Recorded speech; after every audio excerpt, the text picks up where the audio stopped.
abençoe ainda mais essa noite. Barcelona foi campeão mundial de futebol. E daí? Corinthians foi campeão brasileiro. E daí? Palmeiras ganhou a Copa do Brasil.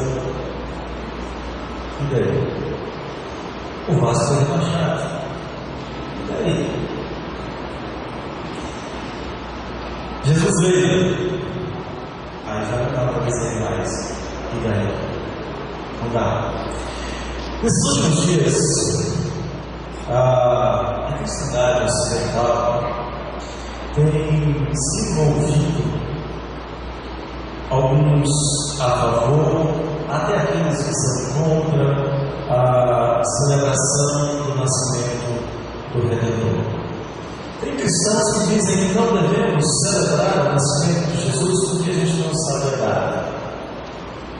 De fato, a gente não sabe a data, mas isso não deve nos impedir de celebrar o nascimento do Redentor. Aliás, eu defendo que nós celebremos o nascimento do Redentor todos os dias. Que nós devemos todos os dias que Ele se fez carne, que Ele se fez carne entre nós, para que nós vivamos a Sua glória, para que nós vivamos a Sua graça, para que nós possamos apresentar-nos à verdade de Deus. O Verbo se fez carne. Concordando ou não com a celebração desse evento, eu vou partir do princípio de que você já ouviu pelo menos uma vez na sua vida essa verdade. Mesmo que você não creia, mesmo que você não creia na maneira como a Escritura exige que você creia, deixa eu dizer uma coisa para você.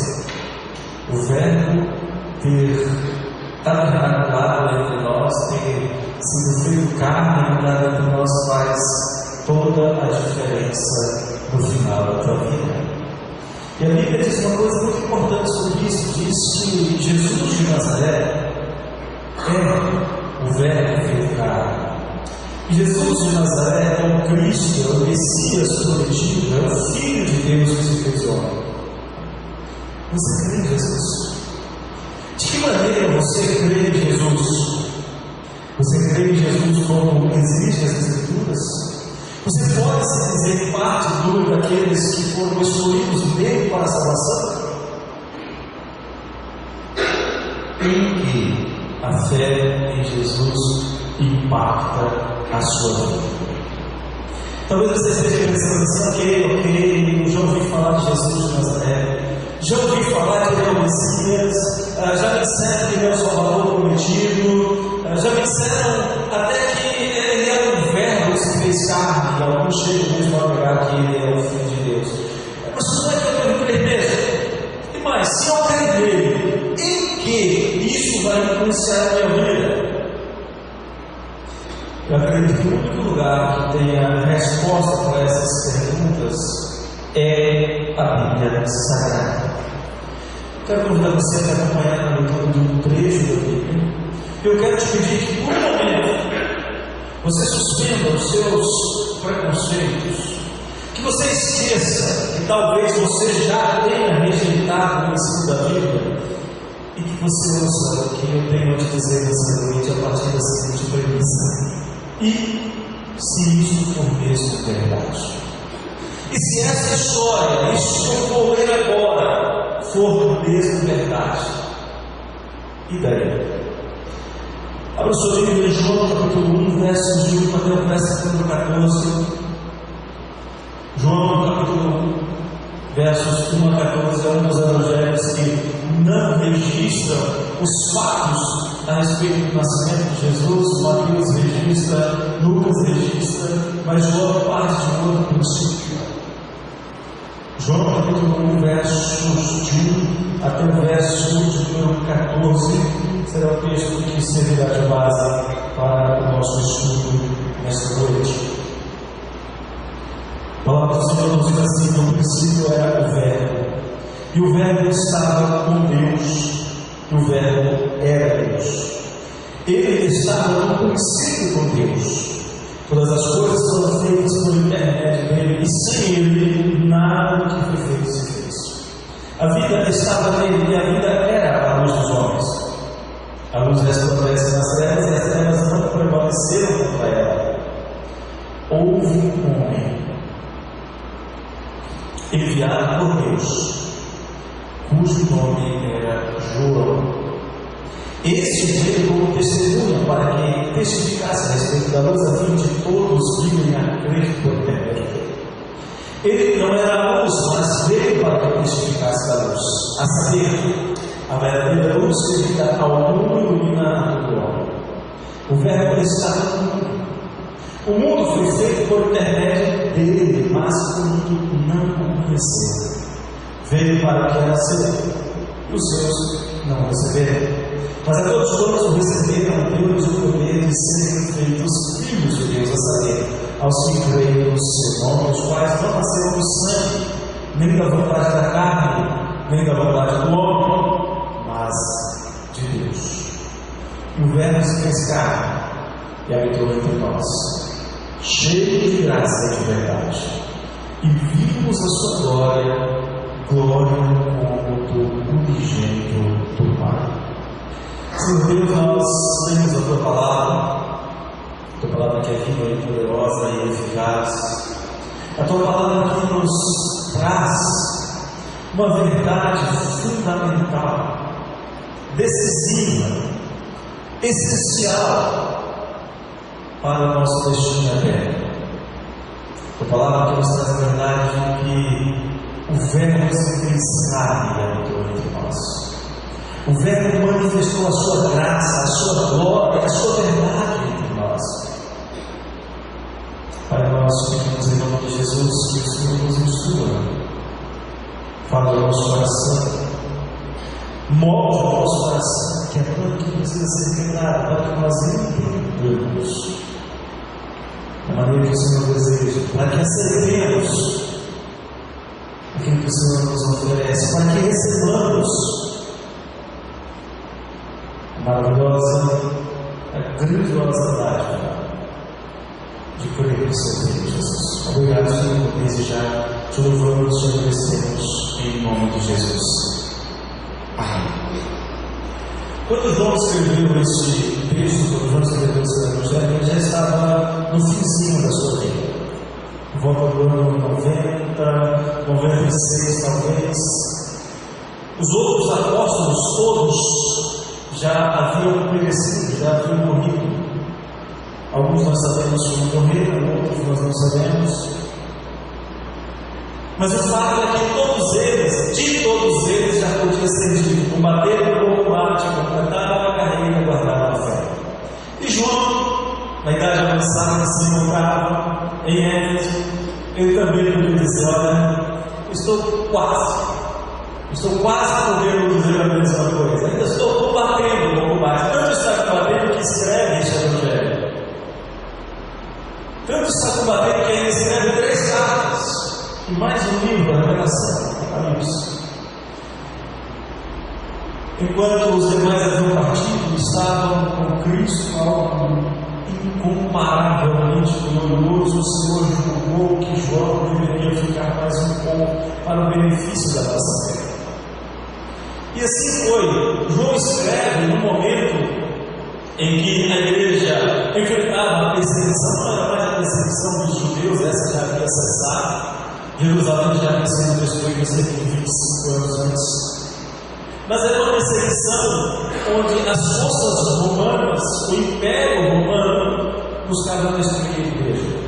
Um dos imperadores, por exemplo, Nero, chegou a encher as cidades de cadáveres humanos, velhos e jovens, homens e mulheres, deixando-os na rua apodrecendo. Um outro imperador chegou a iluminar a cidade com cadáveres de cristãos amarrados em cruzes incendiadas. Mas João estava de olho de um outro perigo ainda maior. Uma terrível ameaça à fé, uma heresia chamada de gnosticismo, que negava o principal fato do cristianismo, que negava que Cristo era o Filho de Deus encarnado entre os homens. E João escreve o seu evangelho, escreve as suas cartas, destacando várias e várias vezes que Cristo é o Verbo encarnado, que Cristo é o unigênito do Pai. E nesse texto que nós lemos, dos versos 1 até o verso 14, João nos apresenta uma verdade essencial. João nos apresenta essa verdade essencial de que Jesus é o Verbo de Deus. Verso número 14, acompanhe comigo. E o Verbo se fez carne e habitou entre nós, cheio de graça e de verdade. E vimos a sua glória, glória como do unigênito do Pai. Vou fazer uma coisa diferente, normalmente a gente começa no 1 até o 14. Eu quero usar o 14 como introdução. Essa é a verdade essencial proclamada pelo apóstolo João nas Escrituras. O Messias veio, o Redentor veio, o Filho de Deus veio, o Verbo se fez carne.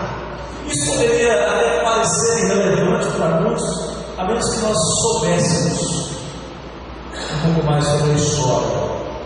Desde o Éden, desde o momento em que Deus anuncia a condenação sobre o homem, sobre a mulher, sobre a serpente, já havia a promessa da encarnação do Verbo de Deus, já havia a promessa daquele que viria para redimir o homem dos seus pecados.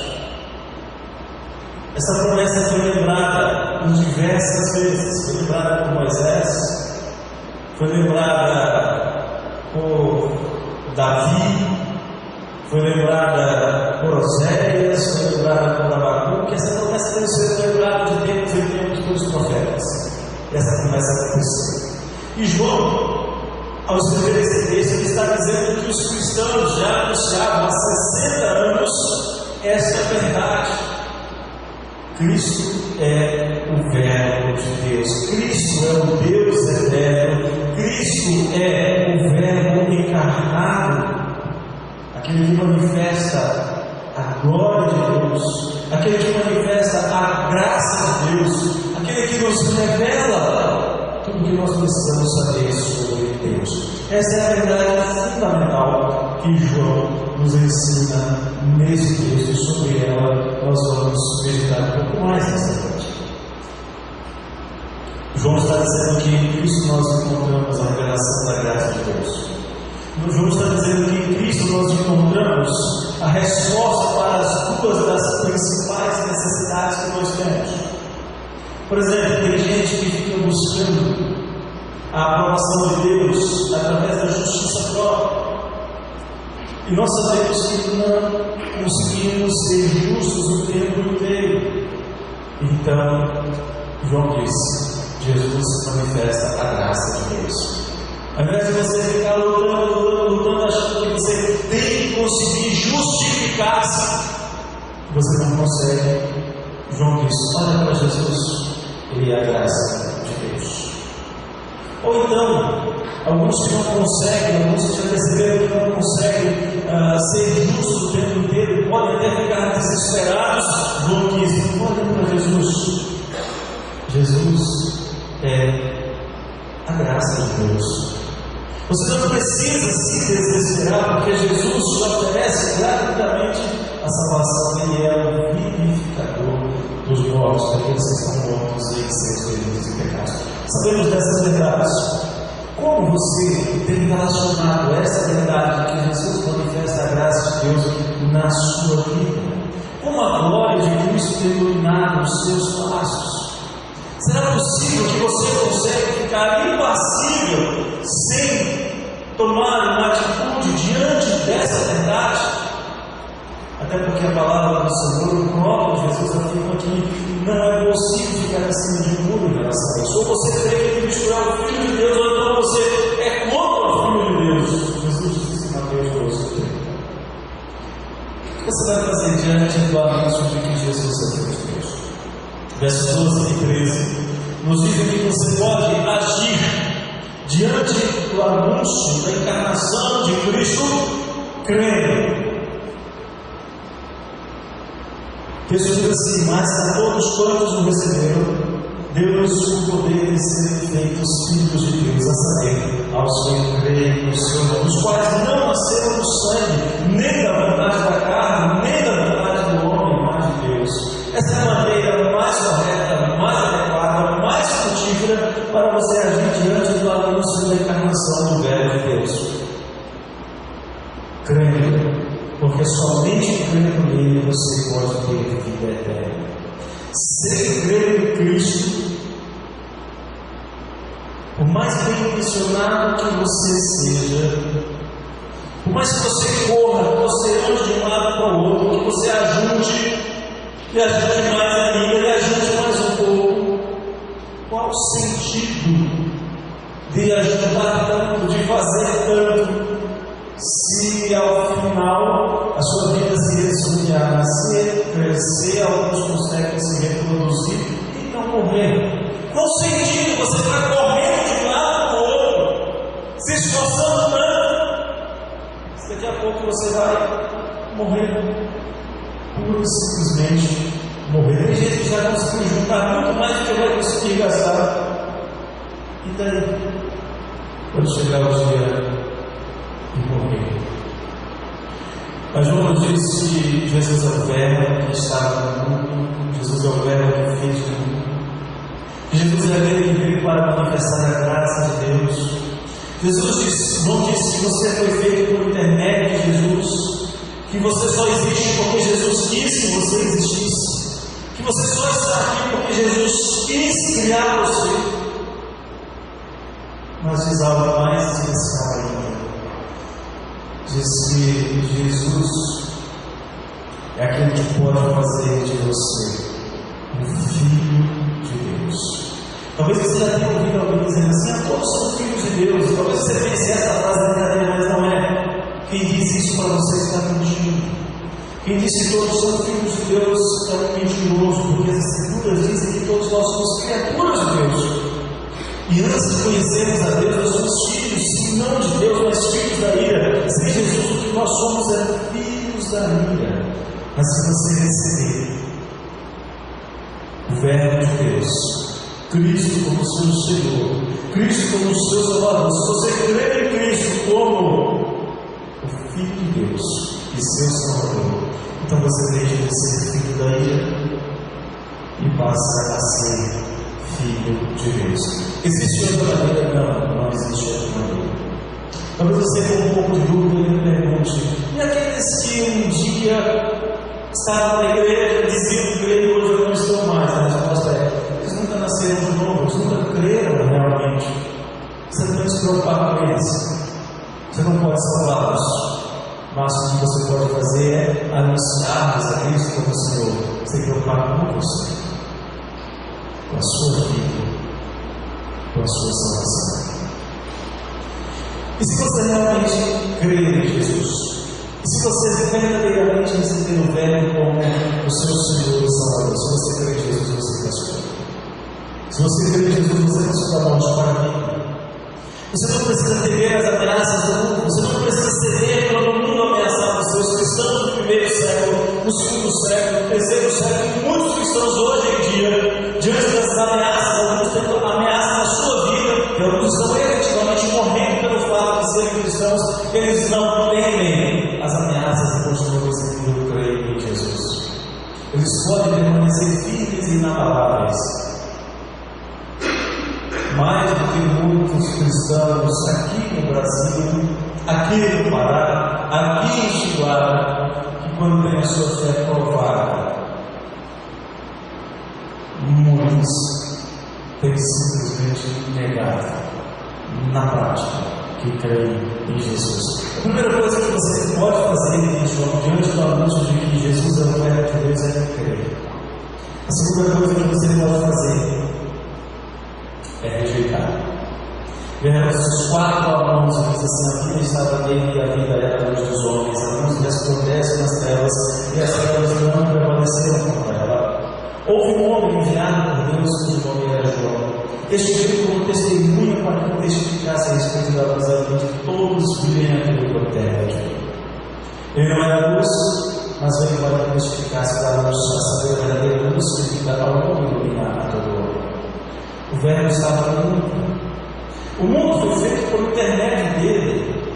mas o mundo não o conheceu. Veio para o que era seu, e os seus não o receberam. A segunda maneira de você receber a notícia da encarnação do Verbo é rejeitando, pura e simplesmente rejeitando. E há muitas razões para você rejeitar. Você pode usar muitas desculpas, mas no fim, João às vezes o guia em emoção. Simplesmente os judeus, o povo que se considerava o povo de Deus, o povo que era tratado por Deus apesar de suas muitas infidelidades como o seu povo, os rejeitou. Eles podiam dar 1001 razões, mas no fundo, simplesmente eles não queriam nada com o Redentor.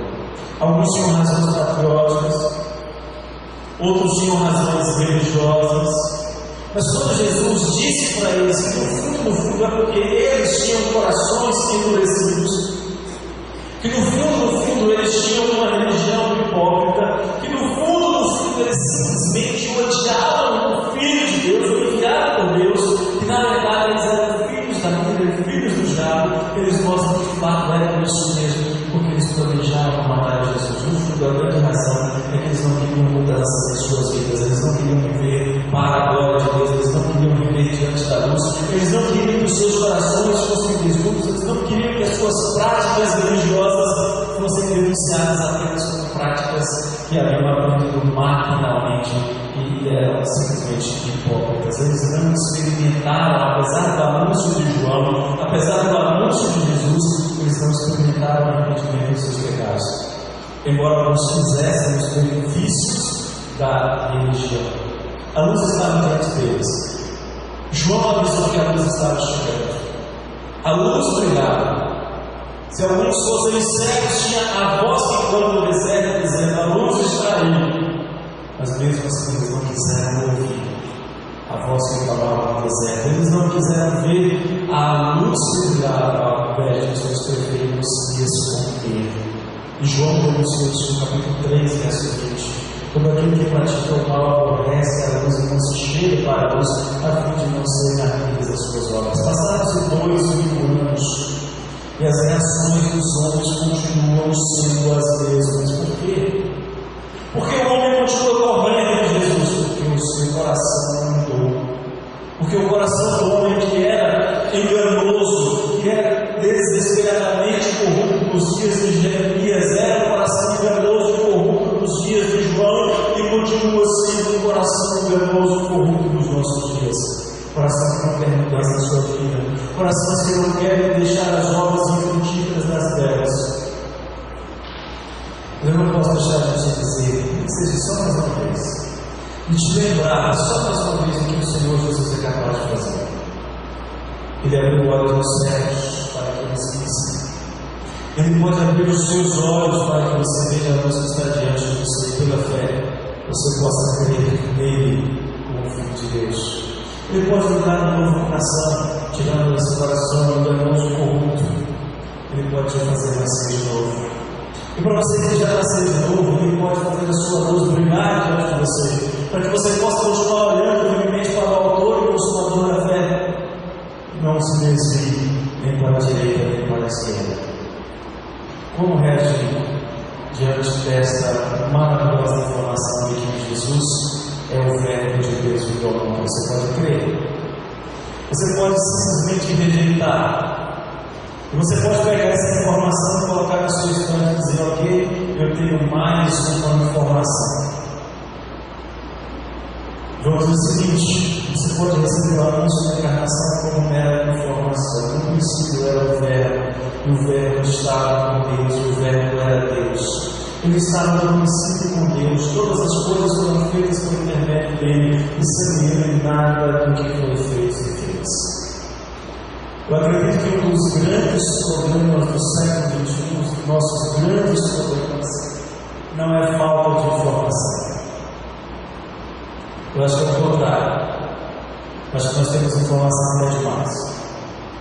Nós somos bombardeados de todos os lados com informações e chega um certo momento que a gente já não consegue mais catalogar, não consegue mais juntar, não consegue mais relacionar todas essas informações. Então nós vamos nos acostumando a simplesmente receber informação e descartar. Receber informação e descartar. Tem gente que está recebendo informação de que Jesus é o verbo de Deus e para logo depois descartar. Se você for olhar na sua casa, por exemplo, você vai encontrar talvez livros, artigos, que eram preciosos em determinado momento da sua vida e que hoje já não servem para mais nada. Todo final de ano eu faço uma limpa no meu escritório. Geralmente estão umas 2 caixas da casa do papel Márcio. Tem que limpar, tem que abrir espaço para mais informação. Só que com Jesus você não pode fazer isso. Porque você não pode simplesmente tratar a encarnação do verbo como uma informação. É mais do que isso. Você não pode receber a boa nova do Evangelho que diz para você que o verbo se fez carne e dizer é só mais uma informação. É só mais uma palestra, é só mais uma preleção, é só mais uma mensagem, é só mais um sermão, é só mais uma pregação que você arquiva, anota na sua vida e depois joga fora. É possível que haja aqui algumas pessoas que já tenham ouvido aí umas 20 mil pregações. Aliás, umas 1000 pregações nos últimos 20 anos. É possível que você já saiba tudo sobre como ser cristão, como receber Jesus, como ser crente, como ser membro de uma igreja, como ser isso, como ser aquilo. Mas é possível que tudo isso seja apenas informação acumulada. Talvez nenhum sermão que se pregue hoje em dia seja novidade para você. Talvez você esteja dizendo, mas eu já ouvi várias pregações sobre João, capítulo 1, verso 1 até o verso 14. Talvez você esteja como sábio, Salomão, não tão sábio quanto Salomão, mas talvez você ache que já tenha visto de tudo, já tenha ouvido de tudo, e talvez você já tenha até chegado à conclusão, nada mais é novidade. Quer saber? Nada é novidade hoje.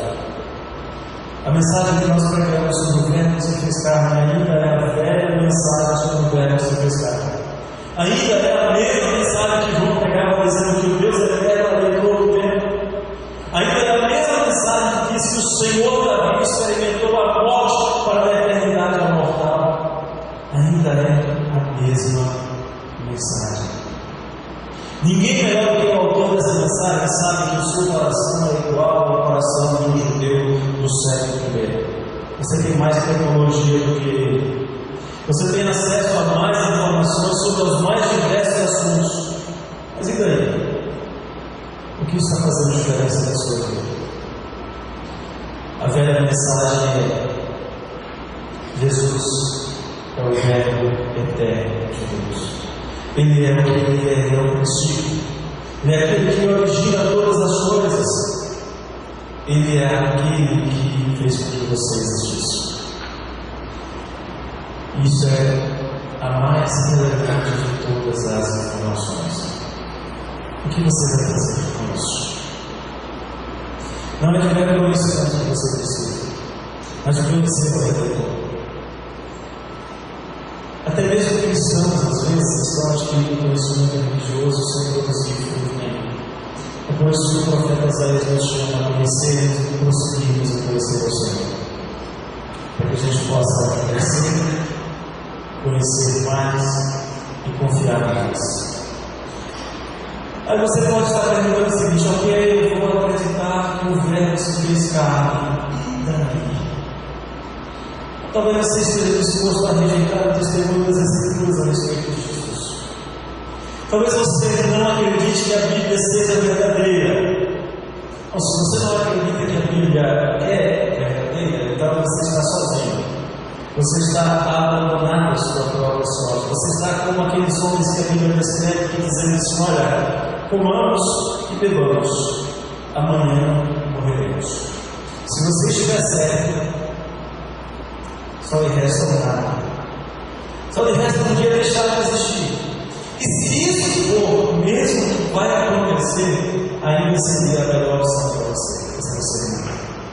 Mas se você estiver errado, e se a Bíblia estiver certa, como eu creio que ela está, então eu tenho 2 notícias para te dar. Primeiro é que se você rejeita a Bíblia, então não tem nada para você, tem algo pior do que o errado.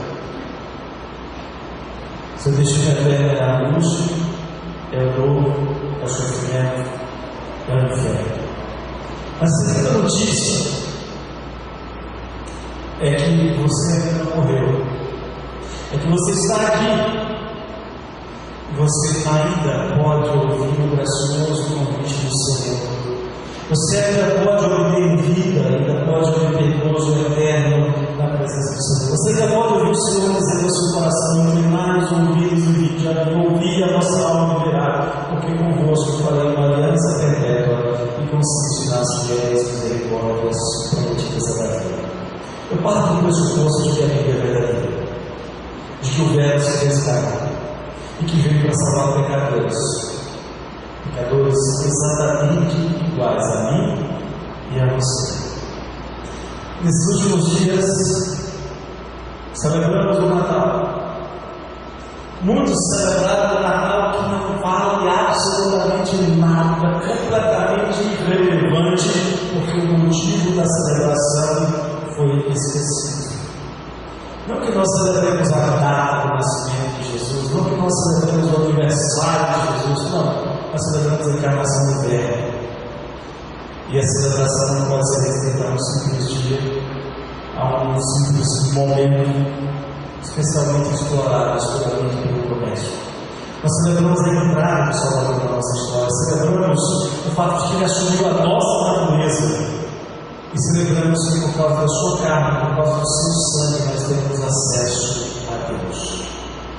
A vida de Cristo acaba com 3 motivos de desespero. Primeiro, aqueles que dizem: nós não temos escapatória. Sem Cristo não tem mesmo, mas com Cristo estamos salvos. Acaba com o motivo de desespero daqueles que pensam: nós não podemos fazer nada, não pode mesmo, porque as suas melhores obras são dadas de mundo, mas Cristo fez tudo por nós.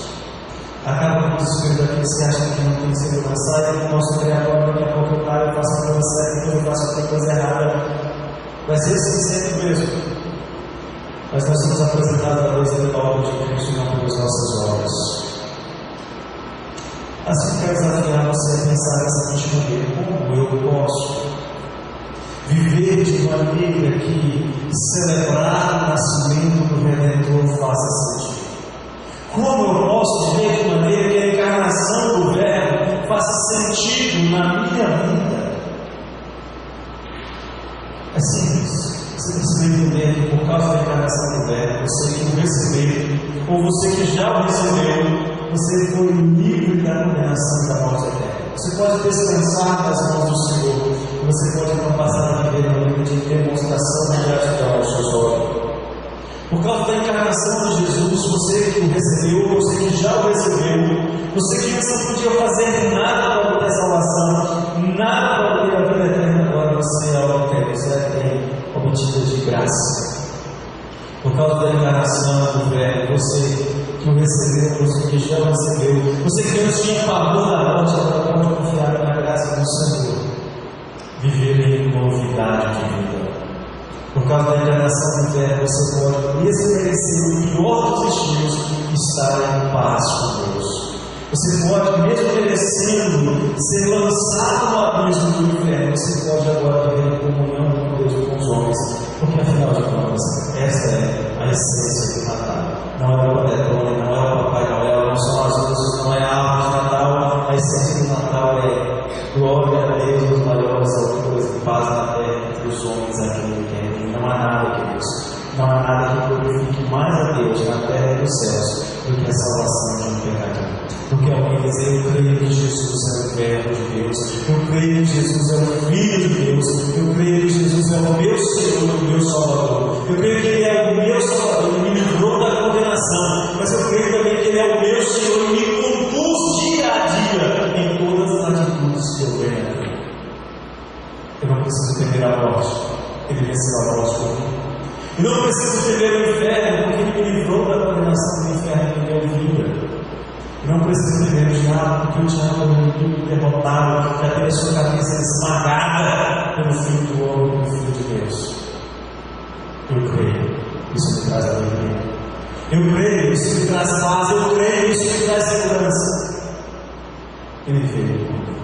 Esta é a essência do Natal. Só faz sentido dizer: Jesus nasceu. Faz sentido dizer isso na sua vida? Se você de fato crê que Ele é não apenas o que nasceu, mas o que morreu na cruz para você dos seus pecados, mas o que está sentado na destra gloriosa de Deus, que vai voltar para julgar aqueles irmãos, que pode dizer para você: vinde a mim, benditos de meu Pai, ou pode dizer: apartai-vos de mim, malditos de meu Pai. Quando você celebrar o Natal, ano que vem, no outro ano, pergunte a você: faz sentido Deus nessa festa? Na minha vida, a vida de Jesus faz algum sentido? Ele é mesmo meu Salvador, Ele é mesmo meu Senhor. O que João nos diz, o que João afirma, é que Ele veio. O que João afirma é que Ele é o Filho de Deus encarnado. E tudo quanto João escreveu com um objetivo: que você creia que Cristo é o Filho de Deus, e crê nele, tem a vida eterna. Você queria assim?